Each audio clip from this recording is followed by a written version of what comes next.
Hello and welcome to the BYU Library Family History webinar. We're glad you could join us today. I'm Olivia Tuller and I'll be your host for this webinar. If you have technical difficulties during the webinar, please use the chat box and I can address your concerns. You are welcome to use the chat box during the webinar for comments, insights, and questions. However, all questions will be addressed at the end of the presentation. Our next webinar is on May 2nd, also with James Tanner, on integrating DNA results into your own family tree.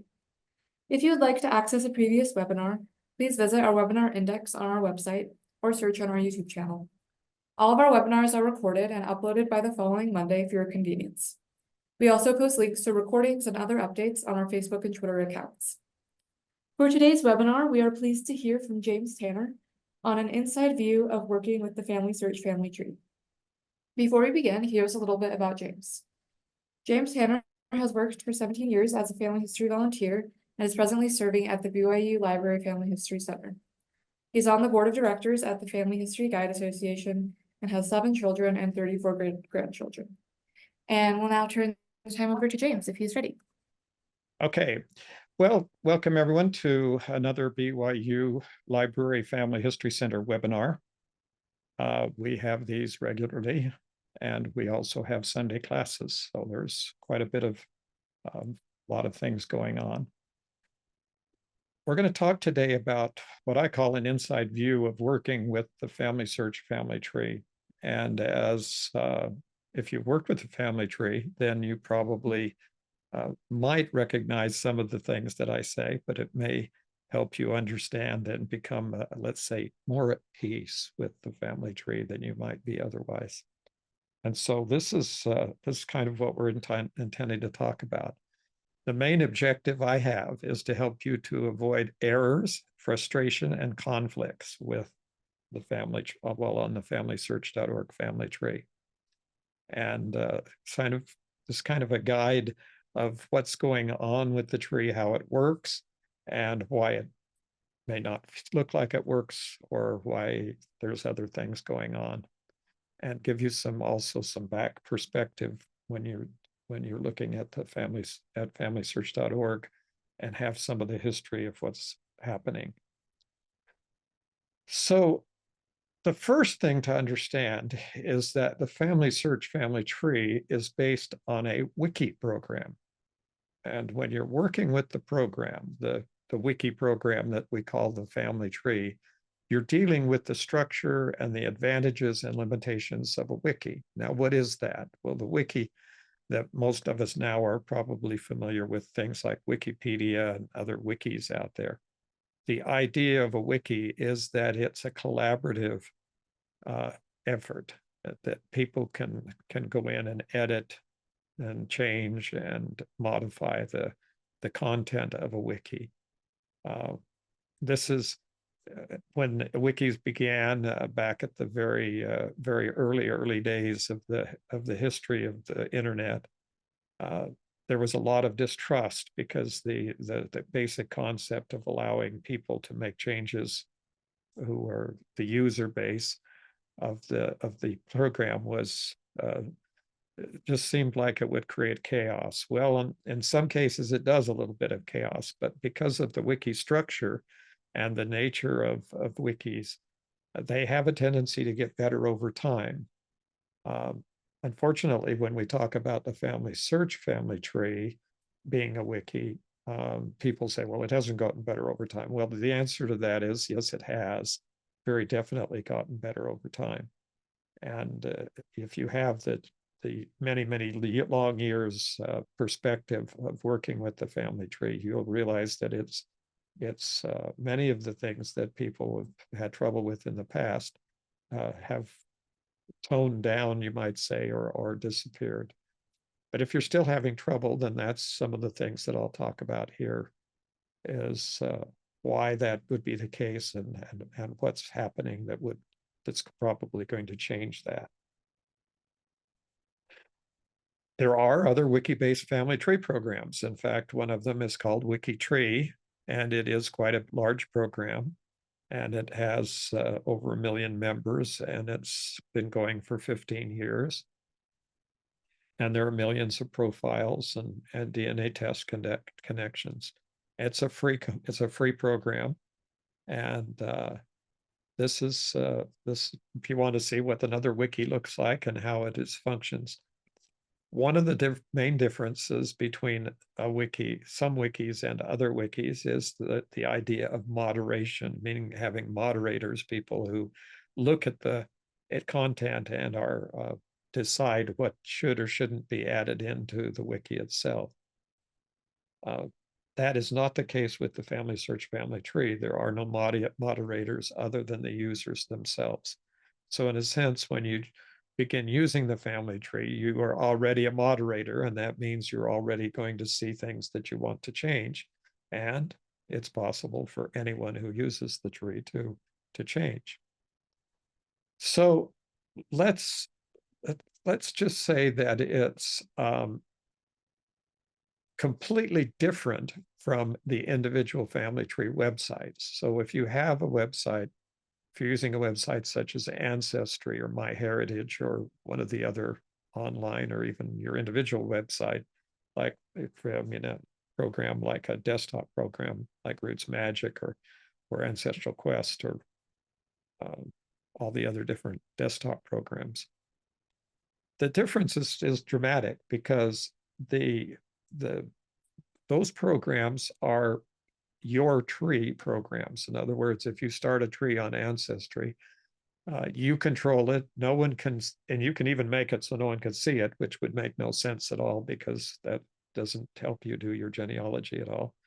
But you could make it private, but that's just what can happen. But if you make it public, nobody can really change it. They can look at it, they could say or send you messages about your tree, but they can't do anything different to it. So when you move into the FamilySearch family tree, you go to a different, it's like moving into a different universe because from what you've used to looking at your own records on your own program, on your own website, is that there's only one huge tree. The FamilySearch family tree is just one gigantic almost a billion and a half member family tree with any registered user can see every single part of the tree. So there's no yours, my, whatever tree. It is all viewable from and editable and everything else from anyone from any part of the tree. Obviously, when you're working with the family tree, you see only through your small window of those people that you're directly related to. But you still could find it by entering an ID number. If someone gave you an ID number from one of their relatives, you could immediately do a find and go and look at that particular relative.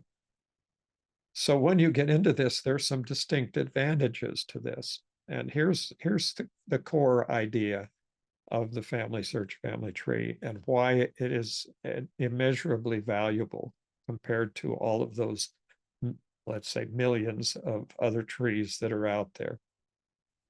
First of all, the main thing that happens with the FamilySearch family tree is that you can see, in a sense, all of the work collectively that has been done on your particular part of the family tree. If you start entering your family and you hit the first dead people, and your tree and it doesn't add you a whole bunch of other names, then you may be the first person to get into the family tree with your particular line. But because of the nature of the family tree, as you continue to add names to the family tree and do the research and connect people, eventually it's almost inevitable that you'll connect into someone else who already has the names in the family tree, and you may end up with this huge bunch of people that go way back. And that happens very, very, very frequently with people as they get involved with the FamilySearch family tree.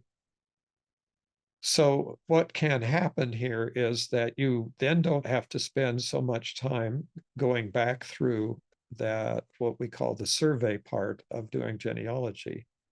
Back in the days when I started on paper and researching directly in the family history library in Salt Lake City, I spent the first 15 years gathering and finding all of the people who were who were related to me.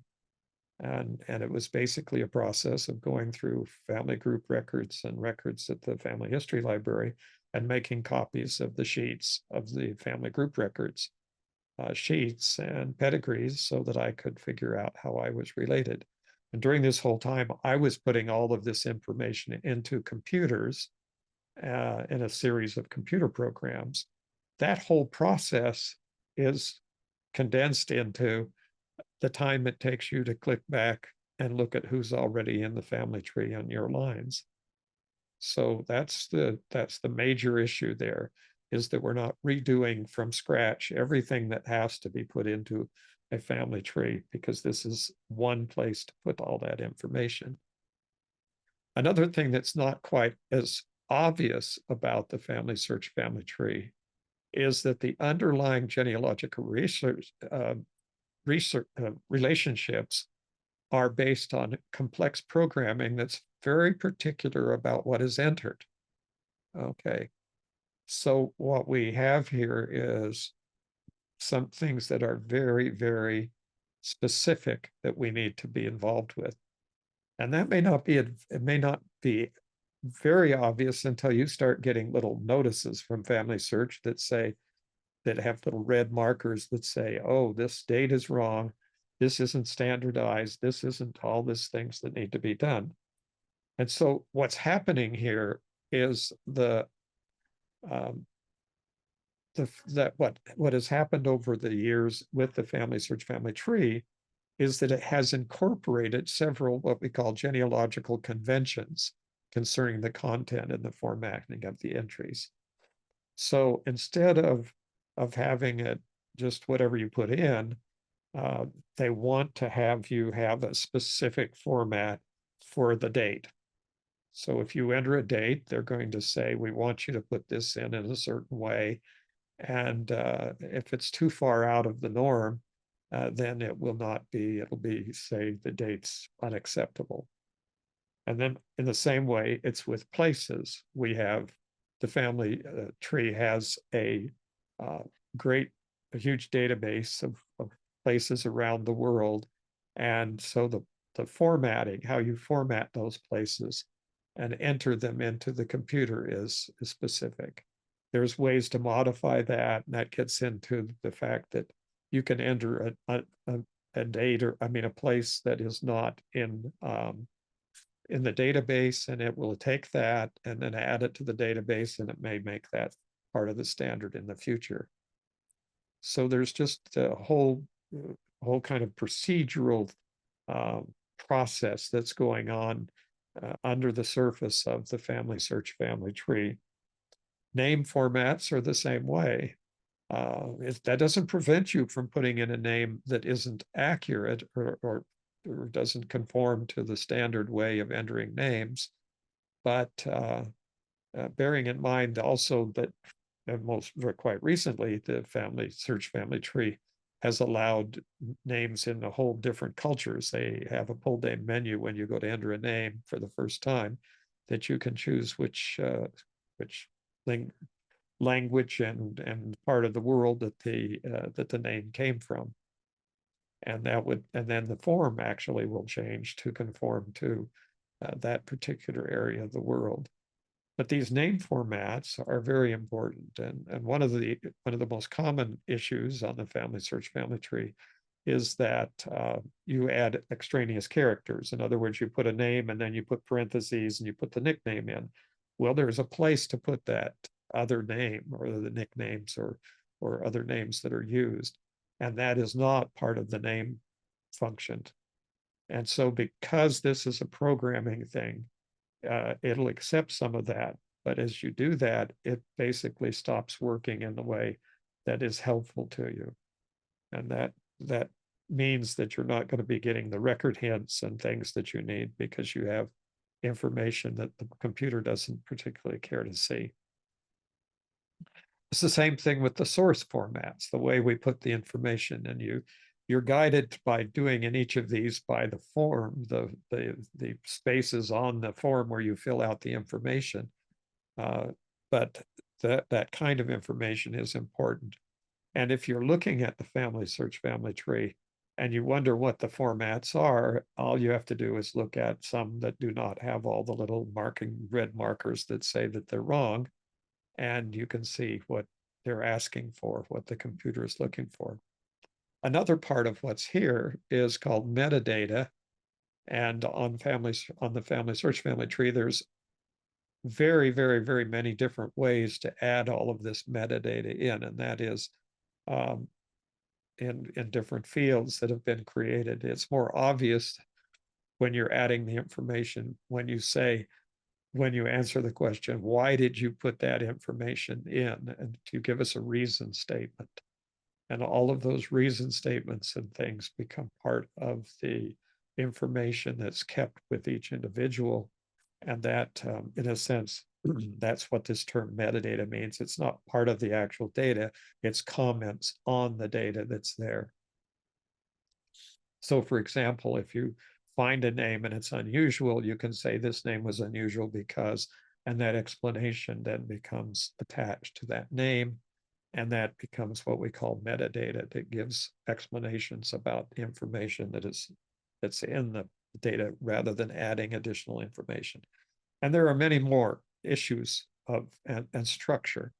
So regardless of how you look at the FamilySearch family tree, you have to understand that it's very, very finely tuned structure. It has kind of like it's kind of like a place where there's a place to put everything, and we hope that you put everything away and put it in the proper format when you put it away. So if you are, in a sense, not aware of this, or if the people around you are not aware of this, then your life on the family tree can become, let's call it, not as happy as you would wish it to be. Because as you're looking at the FamilySearch family tree, you can see it's in a sense predictable and very let's call it placid. It's very calm. There's nothing going on. But if you get into areas of the tree where people are putting in information without sources, or they're putting in names at different formats, or they're changing things that don't need to be changed, or they're doing things without adding source material that would substantiate what they're changing, then you're into kind of the what I call it the free-for-all, and then I refer to it sometimes as the fire swamp, or one of the other ways that make it unusually difficult. Now, the other part of the family tree is that it's not obvious initially, because that it isn't, there isn't anything that says this. It's just the way the structure is, that it will tell you that there was no source added. So if you put in data into the tree and enter a name, for example, and then go ahead and enter it, then yes, it'll take that, but then it'll come up with a red exclamation point that says there's no sources for this person. And the concept here is that every entry in the family tree must be supported by a valid historical genealogical source. Now, that may seem over the top as far as trying to get information when you say, oh, well, we just knew all this information. I mean, this is part of what I know about my family, and I'm just going to put it in here. Well, you can do that. There's no reason that you can't add that information into the family tree. But the family tree is set up so that when you do add that information into the family tree, there's ways through the record hits and that come to help you to add in sources and substantiate the information that you have, which you've entered into the family tree. And there's of course there's a divide here. This is not set up. The family tree is not set up to handle living people. We have some. The last Roots Tech conference we just passed a few months back had an announcement about a section of the family tree that could be made into family groups where people could interchange information about living people. But that's not part of the major tree, and it's So it's not really set up to take living people. And if you add in living people, then it isn't handled as well as it does. That doesn't mean the information is going to be made available to anyone else or that it isn't private. It's just that it's not the way the tree is designed. And it's helpful to understand when we start using the term sources, that source-centric and source-supported information in the family tree, that a source is a valid genealogical document. It's a contemporary historical record. And as I mentioned before, yes, personal knowledge or family records can be used. There's no structure restrictions on the type of information. It's just that you need to explain for everyone out there in this cooperative collaborative tree that why that information is correct. So if you take that, if you understand that, then you'll understand that if you add a name to the family tree and you document that name. So once you've found it and documented it in a record, and you know now that this is your great-grandfather or great-grandmother or whoever, and this is the record, the census record or the land and property record or whatever that substantiates that that person was alive. And you'll understand also that immediately the FamilySearch family tree will attempt to avoid you adding duplicates, because we're not trying to get all the different variations of everybody's tree going up and in the FamilySearch family tree. What we're trying to do here is to have the family tree be the single repository. And so name for each person should appear one time in the family tree, because then they will be in their relationship. So they'll be able to be seen as a child, as a parent, and as a grandparent and great-grandparent and so forth if they're in the tree. But we don't want multiple names of the same person, because that gives multiple trees, and that just violates, if you want to call it that, the structure of the family tree. So you're going to see a lot of things that say that there is a duplicate, or that or that duplicates show up when you add information. And it's just part of what happens with the family tree because of the history and the names that were put into it. And the reason why this comes up as a very constant background issue with the FamilySearch family tree is that, unfortunately, the family tree inherited millions of duplicate entries when it was created. Now, there were 5 basic records that went to make up the family tree, and each of those had built-in duplicate records. The 5 were the ancestral file, the IGI, International Genealogical Index, the pedigree resource file, the Church's Christ of Latter-day Saints membership file, and some records from the church's temple records. Those are the records that went into making up the FamilySearch family tree after quite a process that went through that. But those things all inherently had hundreds of thousands up to millions and millions of duplicates, because of every person having done the same work and every person having duplicated the work of all their relatives. So this is something we're working through and have been working through since the beginning of the family tree. And unfortunately, because of its dynamic nature and the fact that people can add so much information to the family tree, the issue of duplicates has not been resolved. But that's one of the underlying issues that creates some of the stress or whatever with the program.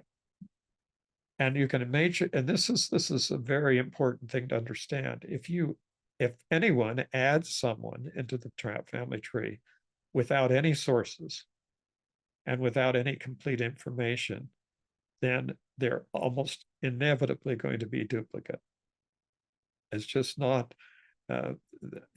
understanding the size and the scope of the family tree is just so intensely large that it's nearly, it's not impossible, but it's becoming less and less probable that you would be, you could ever find somebody who was fully unique when you started adding information into the tree. And it's, and if you're doing research and you're adding sources now, if you're doing the source material, then it's very probable that you'll find the duplicate before you add the person in. And that way you won't have to worry about the later duplication. Now, one of the sources of a tremendous amount of the duplication that goes into the family tree is the fact that for many, many years, people have been accumulating their own information, own in parentheses, and exclamation and in quote marks, their own data in a desktop program or in another program, online web program. And so they have, or they inherited this floppy disk from their great grandparent or their grandmother or somebody. And so they basically think, well, I've got to put all this information, it's all got to get into the family tree. Well, that happens. And if you do upload that into the family tree, you will find, as we can use the users like us who find this information happening occasionally, that is almost inevitable to create almost the same number of duplicates as you have names on your GEDCOM file. So if you've got a few thousand names on a GEDCOM file, and you think that that's going to be unique, being putting that into the family tree, the answer is, if you have it on a GEDCOM file, the answers are that the probability of it already being in the family tree is so high that there is not, it would be almost a miracle if even a very small percentages of the names that you have on that GEDCOM file. Now, why is that the case? The reason why that's the case is because this is a genealogical data communications file. It comes from records that were accumulated over the past, in the past. And the answer about that is that the FamilySearch family tree has vacuumed up all those records for years. So if they ever showed up in a personal ancestral file, if they were uploaded to onto the ancestral file or any of those others, all that information was already available. So it's very unusual that you will find an old record like a GEDCOM file that is not has in any way more than even just a very few new or unique names. Now, what about these other websites with their millions and millions of family trees? Well, just from looking at what happens if you see suggestions of people with your family that you have names in your family tree with in another program without picking on any programs, and you have your names in something like Ancestry, maybe, or MyHeritage or whatever. And you'll get these notices that says that there's names in this family tree and this family tree and this family tree. Well, that's all duplicates. You've each done the work to that person that is now on there that you're sharing with that other person's family tree. And if you had done that all on the FamilySearch family tree, there may have been one duplicate, and that was the end, and everyone would have realized that the names were already there. But here, what's happened is that having all of these individual trees allows individuals to actually duplicate all the effort and all the time and all the research for every single person on the family. Now, that's helped by the big genealogy programs with their record matches and their record hints, because those tell you records that are already there and the information is already there. But when you start seeing that matches with other people's family trees, it just means that you're duplicating the effort that's already been done by those other people. Okay, so now we're going to talk about reality in the sense of the concept. What is the basic concept of the family tree? What it is about the family tree that is unique in a sense. And the idea here is that each ancestral line on the family tree ends when there's no longer a valid historical document establishing a parent-child relationship. Missing documentation of a parent-child relationship means that the line ends. What that means is that the line in reality ends, and it may not have actually ended on the family tree. The family tree may go on for generations and generations and generations, but it is not. That isn't what the information there is not valid. It's just not there. It's just imaginary. And why is that? Because adding a name is not the way that doesn't help it at all without having that name have the supporting documentation. It just simply does, for as far as practicality, it does not exist. So the rule here is any entry without a supporting source is questionable and assumed to be inaccurate. It's fantasy as far as we're concerned that are using the family tree regularly.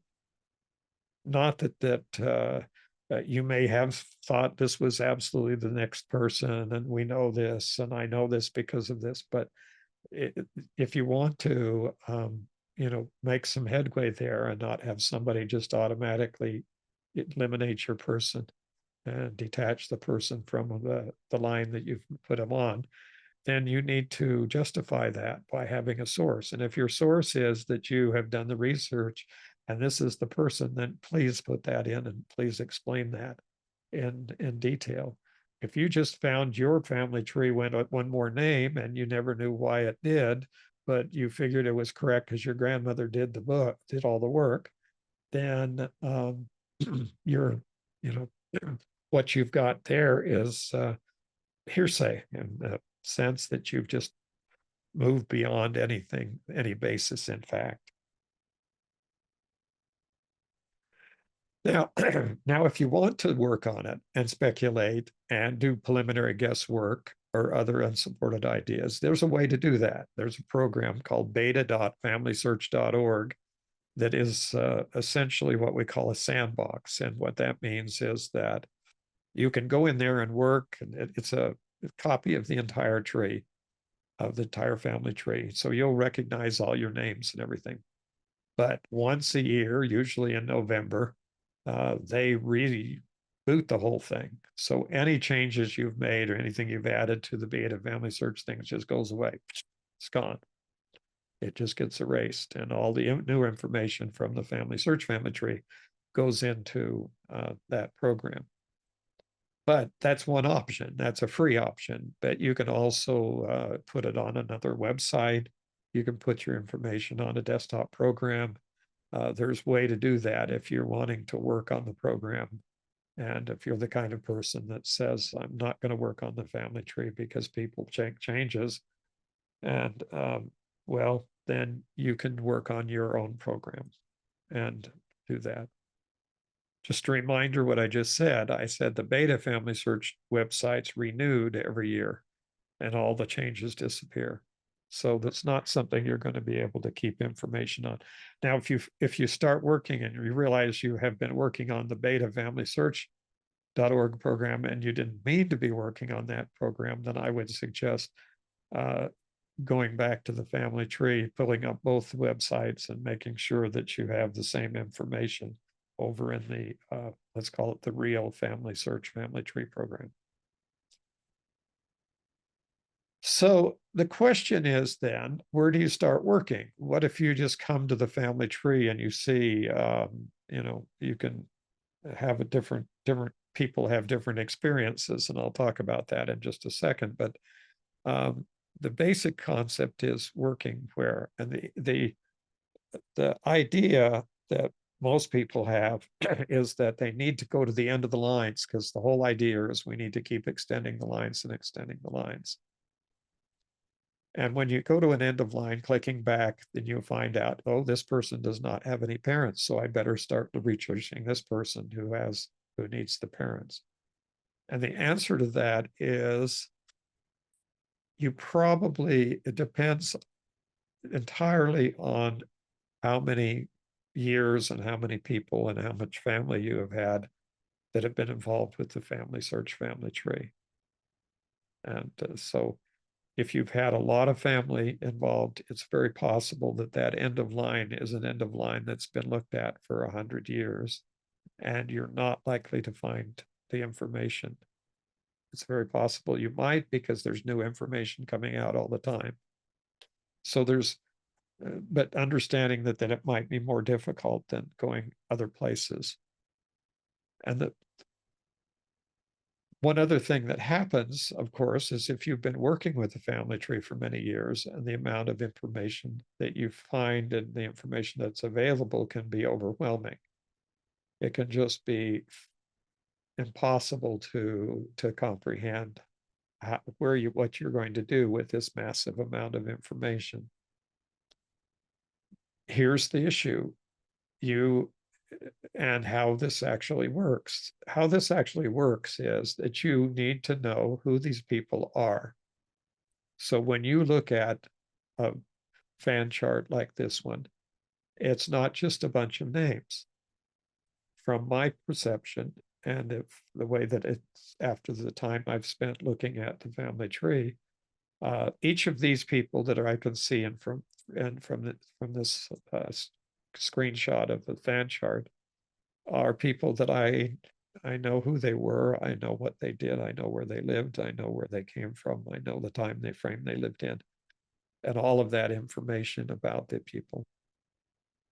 So it's tremendously important to become involved with the information and about your family members at a level where you can actually feel like you're relatives, and that you're related to these people, and that you know who they are, and you feel good about who they are. And if you go back that way and go back through the information, you'll find that there are areas that you'll want to do more work in. And it's primarily when you get into this overwhelming number of people available, it's more the descendancies, that be your cousins of all your cousins that are the descendants of all the people that you have in your family tree. So what I'm alluding to here is that there are opposite polar ways that people have experiences with the FamilySearch family tree. And it's dependent on where you are on the two extremes, and in between, it's there a continuum between them, because it's just the way it works. But on one hand, you have the one extreme is people who I would say I'm probably as good an example as possible. And that is, I have a family that's been doing genealogy for over 100 years, and I have verified names back generations upon generations. And it's very hard to see where you would get in and start doing any more work. On the other hand, the other end of the pole, which would be the opposite pole of what my experience is and my family's experience, it'd be maybe your family's experience, is when you get onto the family tree, you would find out that you're the first person that's ever touched it. And nobody in your family has ever done the research before. And it's an open field. Now, as I mentioned earlier, you may very well connect with some big families in the future, but for the first few generations, you're living in a different world than I would be. So as you're the first person in your family, you may find your family, or you may find your family's been doing genealogy for 100 years. So there may be lots of people out there, or you may feel like you're lone and dreary and out in the world that can't by yourself. So whether you're inheriting genealogy or beginning to develop it, the steps are always the same. You need to know what you know, and then research what you don't know. And that seems like a very simple statement, but it's fairly difficult to understand how that works, because what it means is, when do you start? When do you stop knowing? You know, so let's say I go to my grandparents. Okay, I recognize their names. I know about my grandparents. I know who they are, and I knew some of them personally, and on, and my great grandparents, and on back. There's basically going to be a position where you get to something you do not know. You do not know who this person is. You've never seen that person. You've never understood who they were or how you're related. Well, the family tree will allow you to continue to connect with that person, because when you have an individual, you just need to click to show the relationship, which is on their profile page. And that will show you how you're related to this. So you want to keep that map in mind as you're going through the family tree. And look at what's there, learn about what's there, learn about the people. And if you want to, make some work on the individuals in there and get some more information about some of the people that don't seem to have as much information as others. But eventually what you want to do is to find new people, and it's going to be the descendants, in a lot of cases, the descendants of the people that you've already identified, or you may actually have be in a line where doing people going back in time may be possible. So another admonition is the same one as I just made, but I'm going to rephrase it a little, and that is start by finding out what you do know. Now, I mentioned about my doing research at the Salt Lake Library for years. That really physically was in the library for weeks on end, and finding out information and then taking it at home and working through all that information. Meanwhile, inheriting large collections of genealogy from my ancestors.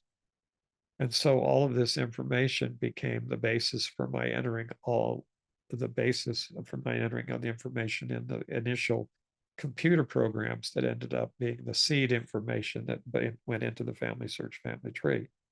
So now that I've had all that information, what I'm finding out is I'm still correcting and adding to what I initially got from all of those initial views from that my ancestors had done over time. So that gets us to the basic genealogy research project. So first of all, you can see there are numbers here, which makes it easy to see the 1, 2, 3, 4, and 5. So first step is to identify what you know about your family. And that is what I've just been saying, is that you get to learn to know who these people are and where they lived and what they did. And then decide what you want to learn about your family. Now, that could be very specific or it could be general. And then start looking at the records and search for the records that will give you that information. So that would be the kind of information that you need to know. And then obtain and search the records, and then use the information, which means enter it into the family tree and record it with the sources that you found. So this is the old research cycle, but it really does apply to what we do to today. And there's no question that this was a very good way to get started. Now, I need to point out that if you're just starting and you find that there isn't any much information about your particular family in the family tree, then what's done in the first 4 generations is entirely different than what you do when you get back in time. It depends on how old you are, actually. If you're as old as some of my grandchildren or my great-grandchildren are starting to be, you would generally go back. You'd go back, the first 4 generations would only get you back to my parents. And finding out that information would be fairly fast and fairly easy. If you're as old as I am, then 4 generations can take you back to the middle of the 1800s, and you could be looking at original documents and trying to figure out people. So that's kind of the problem, but the fourth 4 generations are going to be the ones that you're going to find the most information. Now, what if your ancestor was an immigrant and came from someplace that's unknown and unknowable? Well, there's ways to get around that. And one of the major issues that we have today, or major opportunities that we have today that will help with that, is to take DNA tests and learn to integrate the information from the DNA test into your pedigree. And then when you start getting pedigree matches, then that will help you very quickly start to expand your family tree. So I guess what I'm trying to say is that if you're looking and you look on the FamilySearch family tree and you have your first 4 generations are pretty well solid in there, and they don't have any red marks that tell you that this stuff is wrong, or they have sources and they have memories and they have all sorts of things. Just remember that once you get past that first 4 generations, you need to be very, very cautious and understanding and verifying that the information that you have there is correct and that there are sources supporting every parent-child relationship. Now, what if you're an expert and you already know everything there is to know about genealogy? And you've been doing it for years, and oh, I'm a genealogist. Well, I'll tell you, there's 2 problems here.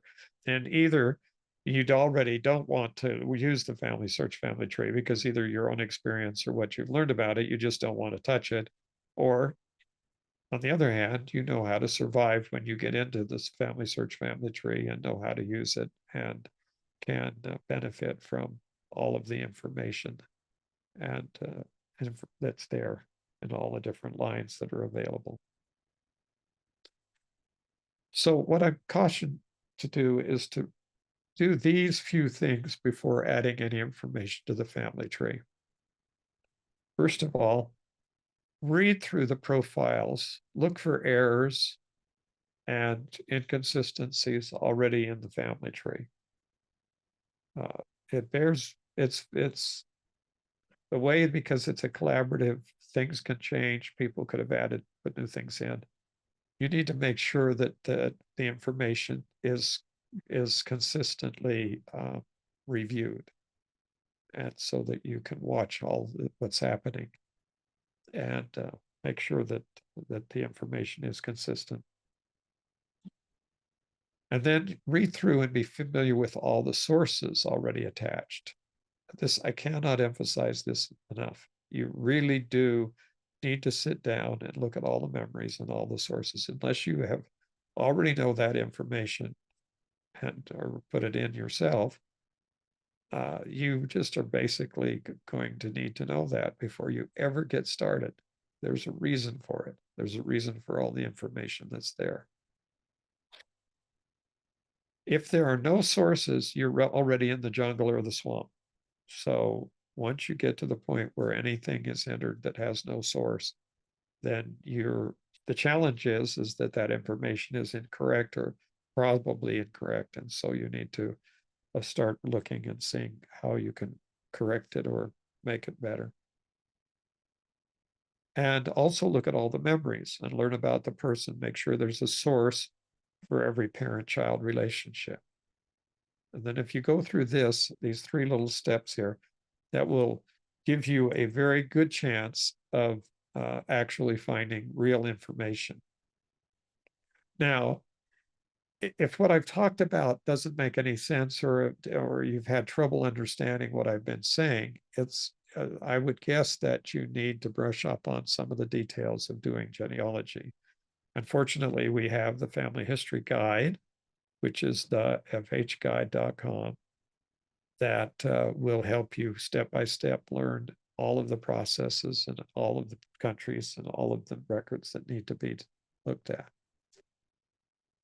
And I need for you to understand that the FamilySearch family tree is a spectacularly successful genealogical family tree website. And I would just encourage you to benefit from it and use it.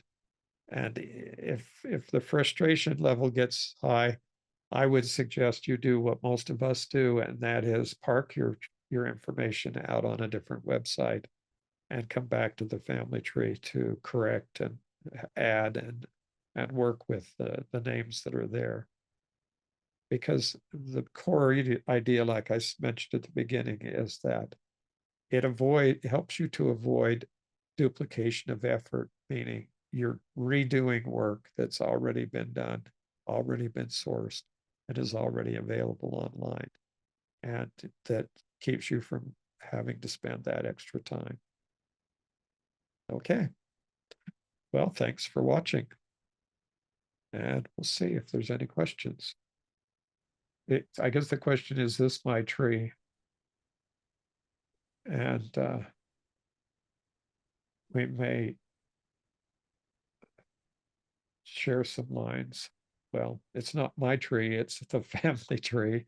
And yes, it's very possible that we share lines.